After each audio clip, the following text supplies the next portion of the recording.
Forget the day that I walked into my boss's office and he accused me of being a pessimist. So maybe I should back up a little bit. I used to work for a small company, and I had total access to the boss. I could walk around in his office and talk to him at any time I needed to.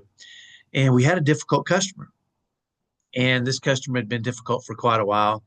And my boss, I used to be able to walk into his office and describe what was going on, and he would give me tips and techniques for managing difficult customers. So in this situation, I walked in and I started talking to him about this customer, and he said, "Well, what are you going to do?" Before he gave me any tips, he said, "What are you going to do?" And I said, "Well, if I do this, I think he's going to do this, and if I do this, I think he's going to do this. So I'm going to use this approach." And he said, "Well, why do you think he's going to do that?" And I said, "Well, because that's kind of how he is." And he said, "Well, that's pretty pessimistic." And it kind of surprised me because I've always thought of myself as optimistic, and I've always been that way. I believed, but he said when he said that, that's kind of pessimistic. I said, "Well, listen, I know this guy. I'm just being realistic. I'm not a pessimist. I'm a realist." And he said something I'll never forget. He said, "That's what pessimists call themselves. They call themselves realists." And I was not happy. And but I remember thinking, he's a smart dude, and I appreciated the feedback. So I thought, I don't really want to be a pessimist. And if that's what a realist is, it's a pessimist. If that's what pessimists call themselves, they call themselves realists. I didn't like that. So I went and grabbed a book, and I think it was called How to Be an Optimist. And I read it, and I spent the next couple of days reading it, and it was a good book, and it had 10 sections. And I went through and read it and was pretty happy. And I thought, you know what? I got this.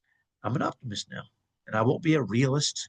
I mean, I won't ignore reality, but I'm also going to be optimistic as much as possible. And I'm not going to be a realist, or in his words, a pessimist anymore. And so, I thought I was doing pretty good. And a couple of weeks later, I found myself back in his office again. And he said, and we were kind of discussing something else. And he said, "There you go again, being a realist or a pessimist." And at this point, I was like, wait a minute. I read the book. I know what's in it. I'm trying to do what's in it, but it just wasn't enough. And so I remember going back to the book. And like I said, there was 10 sections. And so I remember I went through the first section and I made a worksheet, and I said, how can I apply this one section of this book for this week entirely? And I wrote up a worksheet, and I put the worksheet by my desk at my office. I even printed one up and took it home and put it in my bathroom so that I'd see it when I was at home.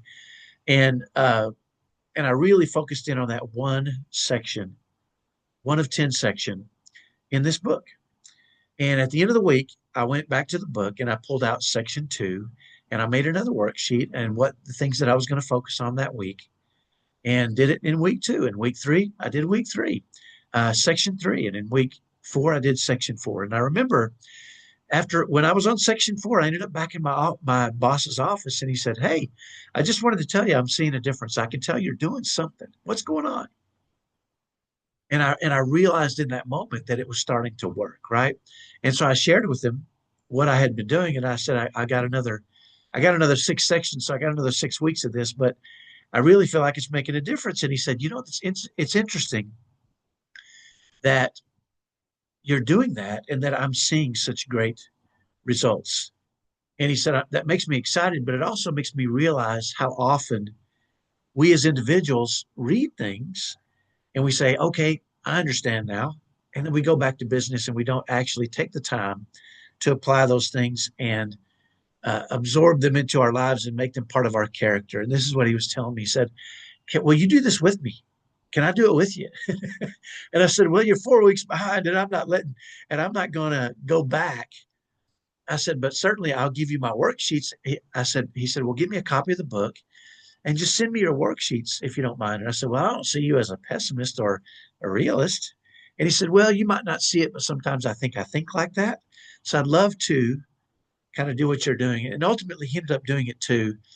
And we both had a lot of fun with it. And I remember how it just dramatically changed my approach towards life. And so the challenge here is very simply, if you want to learn something and if you read something that you think you would love to apply into your life and make it part of your character and become who you are, I would suggest, and this my wife and I did this with our kids as we face challenges, we would create a worksheet and we would focus on some very clear and individual things we could do for at least a week at a time. We would write up worksheets and we'd print them off and we would put them around the house and our kids would see them. They would know what we're doing and we would see them.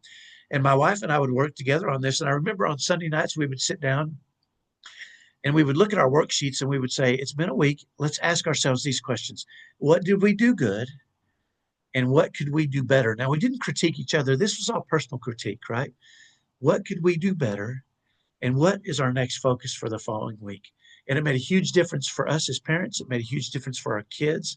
And it really became the formula for how we were able to create a world of happiness and joy in our family, even as we face chaos, even as we face trials, even as we face strong willed kids. Hopefully that's helpful. We'll talk to you next time. Bye bye.